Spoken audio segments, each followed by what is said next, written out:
Welcome to our channel Crime Loom, the place where true crime stories come alive. He had always loved the quiet of the mountains. The soft wind, the tall trees, and the sound of the river made him feel calm in a way nothing else could. On the day he disappeared, Amir walked into the forest just as the sun was starting to set, hoping for a peaceful evening hike. He did not know that the trail ahead was confusing or that his phone signal would fade at the worst possible moment. Hours later, when darkness covered the mountain, he made one final call for help. His voice was scared but steady. Then the line went silent. Search teams would come, days would pass, and the mountain would be searched again and again. But Amir was never found. The wind pushed against his jacket as he walked along the narrow mountain trail. His name was Amir, and he had chosen this path because it was quiet and far from the noise of the city. He liked the sound of the river below and the soft crunch of stones under his boots. It made him feel calm, and he needed calm more than anything these days. Work was hard, money was tight, and sleep never came easily. Out here, at least, his thoughts slowed down. The sky was already turning orange when he checked his phone. No signal. He was not surprised. Everyone knew this mountain had bad reception. Still, the map he had downloaded in the morning said there was a clear loop. If he followed the trail, he would be back at his car before dark. It seemed simple enough. He took a deep breath, pulled his bag a little higher on his shoulder, kept walking. After a while, the trail split in two. One path led uphill through twisted trees, the other sloped down toward the sound of running water. The signpost that should have been there was broken, lying in the grass with the words faded and unreadable. Amir frowned. He tried to remember the map. Had the loop gone uphill or down? For a moment he stood there, listening to the wind and the river, trying to decide. He chose the path that went down. It felt safer to walk closer to the river. If he got lost, he thought he could always follow the water back toward the valley. The air grew cooler as he moved lower. The trees grew taller and denser, letting less light in. The sound of the river grew louder, and the smell of wet earth filled the air. It was peaceful, but a small part of him began to feel doubtful. Minutes turned into something longer. He checked his phone again. Still no signal. The map would not load without it, and the little blue dot that showed his location was frozen in the wrong place. He walked a few more steps and stopped. The path under his feet had grown narrow and faint, like something made by animals, not hikers. Ferns brushed against his legs and roots twisted out of the ground like fingers. Maybe he had taken the wrong turn. He turned back the way he had come, or at least what he thought was the way he had come. When he tried to retrace his steps, the trees all looked the same. The fallen branch he was sure he had seen earlier was no longer there. A rock he thought he recognized was shaped a little differently. His heart started to beat faster. He spun around once, then again trying to find the wider trail. But there was only more forest and the sound of water. Okay, he whispered to himself. Stay calm. His voice sounded small among the trees. He walked in one direction for 5 minutes, then stopped and walked in another direction. Nothing looked familiar. Shadows were growing longer as the sun slid lower behind the ridge. The air felt colder on his fingers. A thin unease began to grow into fear. At last he stood still and tried his phone again, lifting it high into the air as if that would help. One bar of reception blinked into life. His chest flooded with relief. Quickly, he pressed the call button for the emergency number. The phone rang, then cut out, then rang again. He held his breath until a voice answered. Emergency services. What is your location? I'm lost, Amir said. His voice shook. I'm on the mountain near the North Trail. I think I took a wrong turn. I can't find the path back. Stay calm, sir, the operator said. Do you see any signs, any landmarks? He turned in a slow circle. Trees, a river. That's all. I don't know where I am. Can you send your GPS location? She asked. He looked at the screen, trying to open the map again. The signal dropped to nothing, then flickered back. I'm trying, he said. The signal is... The call cut off. The screen froze. Then the bars of reception vanished as if they had never been there at all. He stared at the phone in horror, his thumb still pressing the side of it, hoping the call would come back. It did not. For a moment, He just stood there with the phone in his hand, listening to the empty forest. The light was fading fast now. He could hear his own breath in the distant rush of water. Somewhere far above, a bird cried out. He tried to call again, but the screen only showed no service. No matter where he held the phone, nothing changed. He felt like shouting, but he swallowed the urge. Instead, he chose a direction that felt right, even though he knew this word meant nothing here. He walked toward a gap between the trees, hoping it would open onto a wider path. Branches scraped his sleeves, and loose stones slid under his feet. He tried to walk straight, but the ground curved. The trees grew like a maze. The sky grew darker, slipping from orange to gray. His steps slowed. Every sound around him grew louder, every shadow deeper. The thin comfort he had felt when the call went through had turned into something heavier, like a hand pressing on his chest. He knew that someone had heard him. Someone knew he was in trouble. They would call him back. They would find him. He tried to believe that, but the phone stayed silent in his pocket. Night was coming, and he was alone in the forest. The rescue call center was bright and full of noise when the operator, Nadia, replayed the last recorded call. She listened to the man's voice again, the fear underneath his words. There was a brief moment of static, then silence. The call ended exactly 24 seconds after it began. She stared at the timestamp on the screen. She wished he had managed to say more, to name a clear place, to drop a pin, anything. She raised her hand to get the attention of her supervisor, a tall man named Karim, who had dark circles under his eyes from too many long shifts. "I had a lost hiker on the North Ridge," she said. Call dropped before I could get his location. He said he was near the North Trail and could hear a river. Karim frowned. Name? He didn't say. It happened too fast. They pulled the phone number from the call log and tried to call back. The phone rang 3 times, then went straight to voicemail. Karim ordered a trace on the last known location based on the cell tower data. The map on the big screen at the front of the room showed a wide circle on the northern side of the mountain. The circle was large, too large, stretching over thick forest, steep cliffs, and rough riverbank. "We need to send a team before it gets fully dark," Karim said. "Let's move." 2 hours later, search teams in bright jackets were moving through the mountain forest with flashlights and radios. Dogs barked, pulling on their leashes, as their handlers followed behind them. The air was cold and filled with the smell of pine and damp earth. The searchers called his name, though they did not know it for sure. They called hello, and sir, and if you can hear us, shout or wave a light. Their voices echoed and faded among the trees. Down at the base of the mountain, a small parking lot lay under a sky full of stars. The search coordinator walked between the parked cars with a clipboard in his hand, checking license plates against a list of reported missing persons. He stopped when he reached an old silver car with one back window taped up. No one had claimed it. A small paper bag sat on the passenger seat with a half-eaten sandwich inside. The coordinator wrote down the plate number and nodded to the officer beside him. "Run this." He said by midnight, they had his name. Amir Rahman. Age 34. Lived alone in a small apartment in the city. Worked at an electronics shop. No family in town, but an emergency contact listed. A younger sister named Sarah, who lived in another city. The police called her. She answered on the second ring, her voice sleepy and then suddenly wide awake when she heard the words "missing" and "search." Sarah arrived the next day, tired and pale from travel. She joined Karim and the rest of the team at the command tent near the trailhead. Maps were spread out on tables marked with red and blue lines where teams had already walked. There were circles drawn where the phone might have last connected.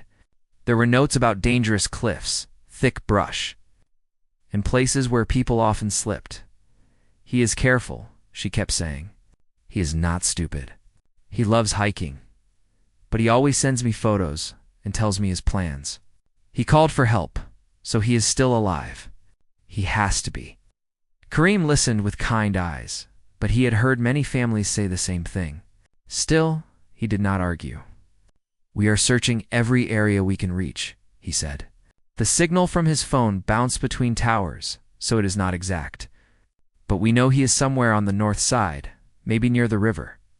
We are bringing in more people today, and a helicopter if the weather clears. The search grew. Volunteers from town came with backpacks and water bottles, ready to walk all day. Some knew Amir from the shop where he worked. "He fixed my phone once," one woman said quietly as she signed the forms. He was always polite. People brought food to the base camp, big pots of rice and tea in silver flasks. They wanted to help, even if all they could do was feed the tired searchers. Helicopters flew over the mountain, their blades chopping the air.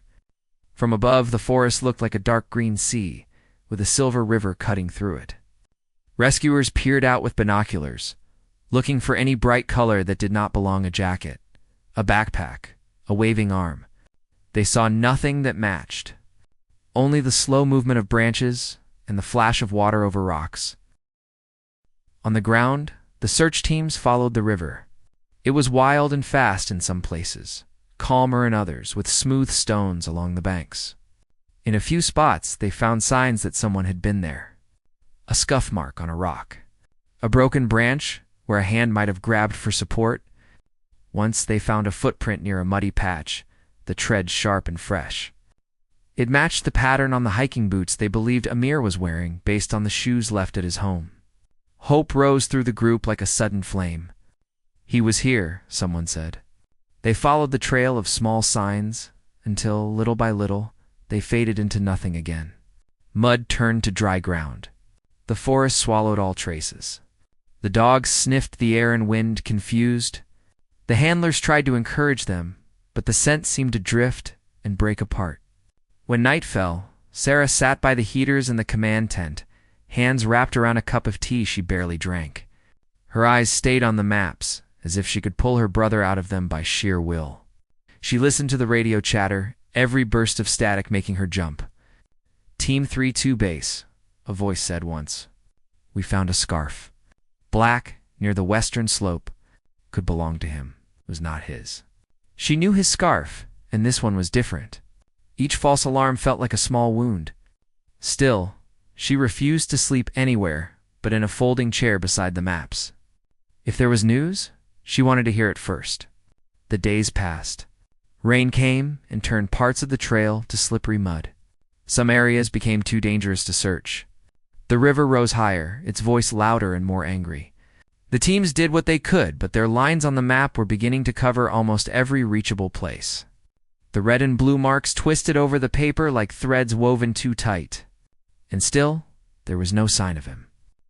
No backpack, no phone, no body. Nothing at all that could tell them where Amir had gone after that one broken call for help. Years later, the mountain still rose above the town like a quiet giant.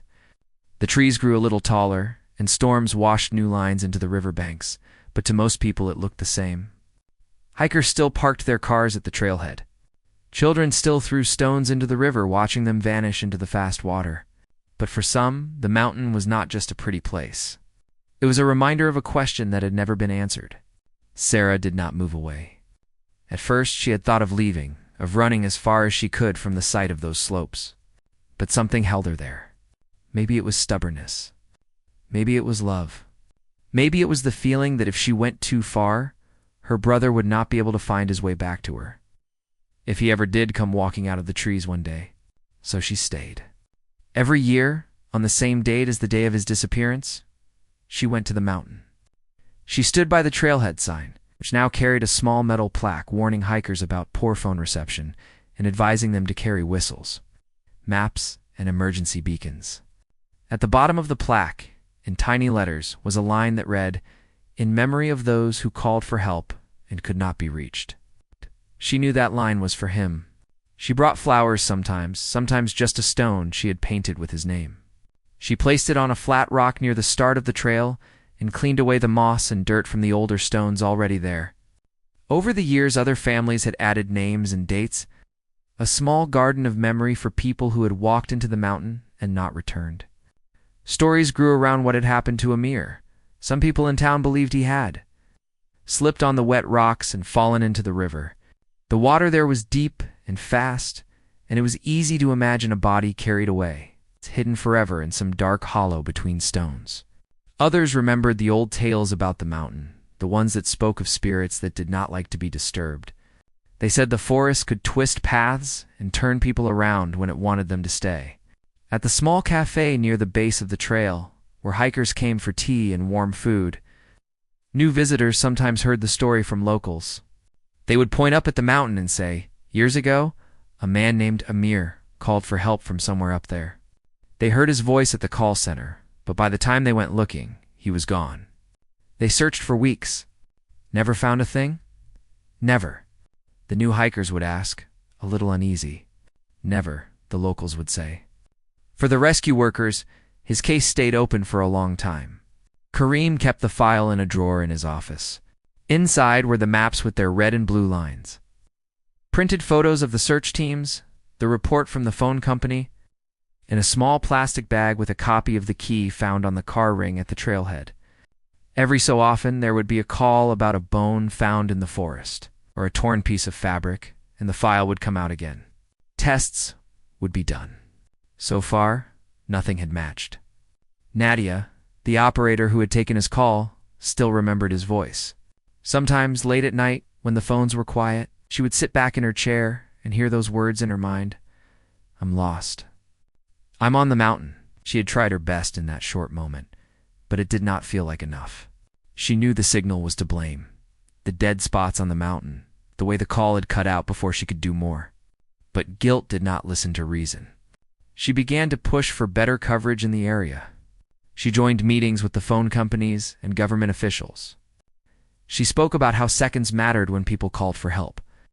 Over time, new towers were built, new systems set up. Other lives were saved because calls were clearer, signals stronger.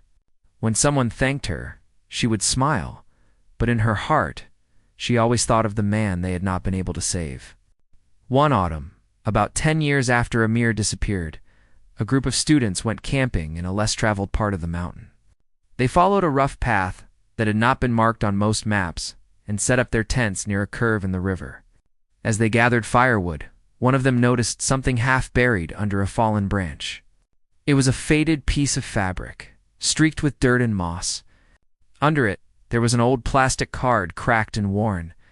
They brought it to town, thinking it was nothing important, maybe just litter.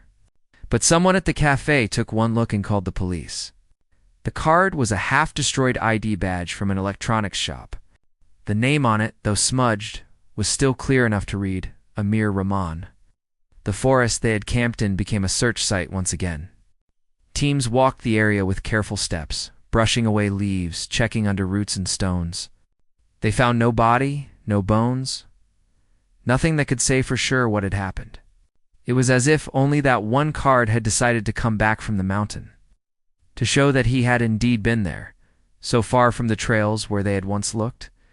When Sarah held the old ID badge in her hand, she felt a strange mix of pain and relief. The card meant her brother had gone deeper into the mountain than anyone had guessed. It meant the river might have taken him, or the forest might have hidden him. It meant a final answer was still out of reach. But it also meant that the story she had told herself all these years, that he had kept walking, that he had fought to survive, that he had not simply vanished like smoke, was true. In the end, the official records still said the same thing they had always said: missing, presumed dead. These words sat cold on paper, but the people who knew the story did not think of him only as a line in a file. They remembered the man who walked into the forest at sunset. They remembered the broken call for help. They remembered the search lines on the map, the hot tea in the command tent, the tired feet of volunteers. On quiet evenings, when the sky turned orange and the outline of the mountain grew dark against it, some people swore they could hear something on the wind. A voice faint and far away, calling out. Maybe it was only the sound of the river being carried down from higher ground. Maybe it was only the trees. Or maybe it was something else, something that could not be traced by towers or drawn on maps. He had called for help. They had tried to answer, but the mountain had kept its secret. And so, in the minds of those who remembered, Amir walked still somewhere between the trees, forever turning toward a voice on the line that had gone silent, forever close and forever out of reach. For watching more amazing videos like this, subscribe our channel Crime Loom.